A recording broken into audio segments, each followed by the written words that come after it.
It takes drastic rethinking of your lifestyle, and it takes sacrifice of some of those things that you might be comfortable with that are also a form of an anchor that's keeping you from accomplishing those items on your bucket list.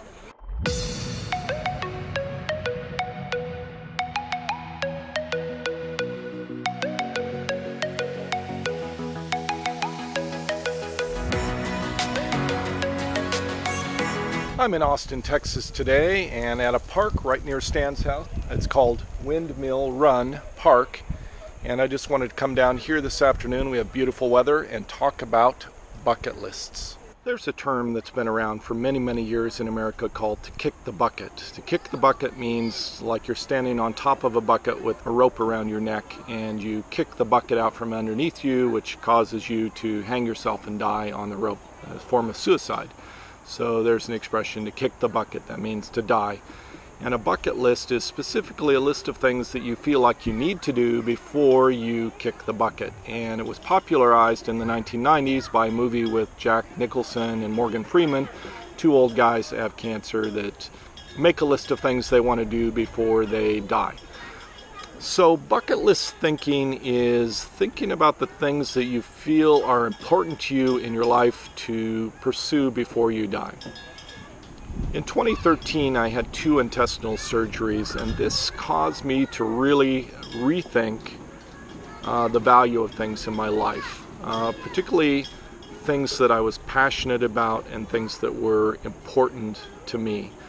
And so I started making lists and started really thinking about changing my lifestyle in a form of what's called intentional living, which is building your entire lifestyle around a way that allows you to accomplish your passions, your bucket list. So that might mean quitting your job, it may mean ending a relationship, it might mean selling a house. It might mean none of those things, but just changing your focus for how you spend your time, instead of watching television to going out to do things that are on your bucket list. So it may or may not involve sacrificing or changing your lifestyle significantly, like selling a house. For me personally, it did involve selling a house, a change of careers, and not so much relationships. I think at the time I was not really in a relationship. But I did sell my house in late 2013, early 2014, just after the surgery, about the same time, and started really rethinking what was important to me in my life and how to design my life intentionally, thinking about the ways that I could accomplish things on my list. So since that time, I've accomplished and done many things on my bucket list. A lot of those involve travel, like traveling to Machu Picchu. I've done that.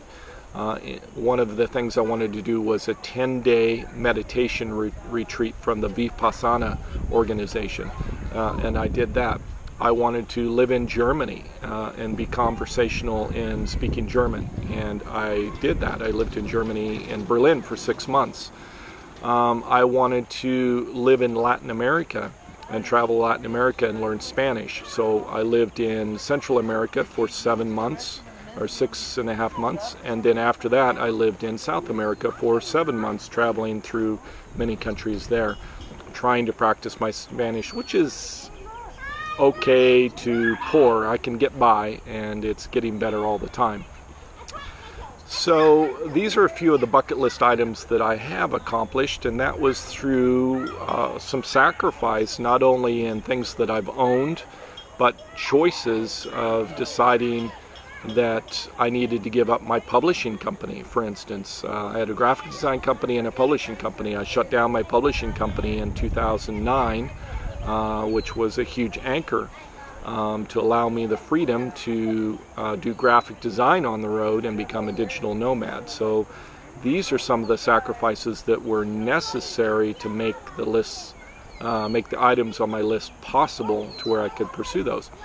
So some bucket list items that are in the future that I want to do. I want to go to Myanmar. This is a country north of Thailand, formerly called Burma, and it's just recently opened up to tourists. I really want to see that. I really want to go to Bali. I've never been to Indonesia, so that's high on my list. Previously, I went to Japan. That was on my bucket list. Spent a month there. Loved Japan.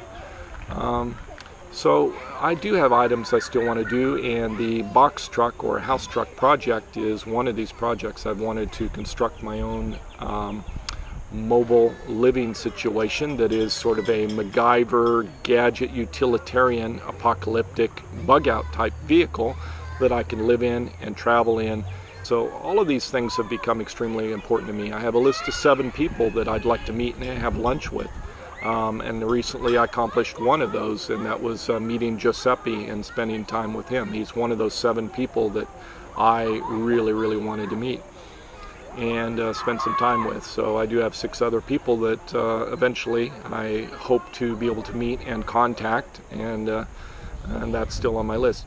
So these are things that I think about coming up on this surgery that's just a few days away, and in preparing for that I've accomplished many items on my bucket list, and I've set up my lifestyle and designed it such that I'm moving in that direction and moving down that road.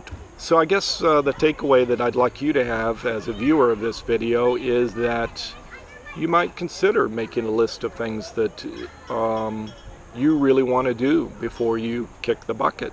The things that you really value. If you only had 6 months to live, what would those items be? And then creating a lifestyle that allows you to fulfill those.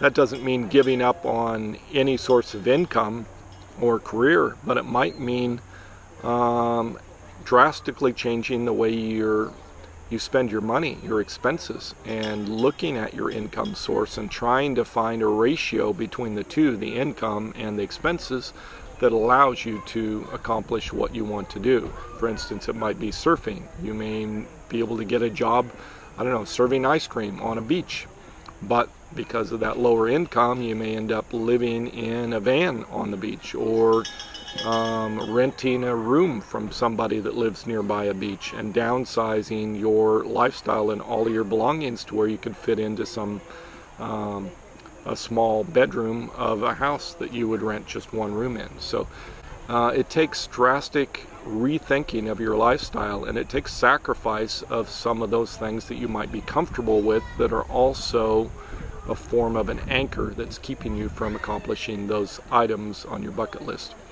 So that's the takeaway that I'd like you to have, the message from this. Remember, savor the moment, pursue your passions, be happy. See you next episode.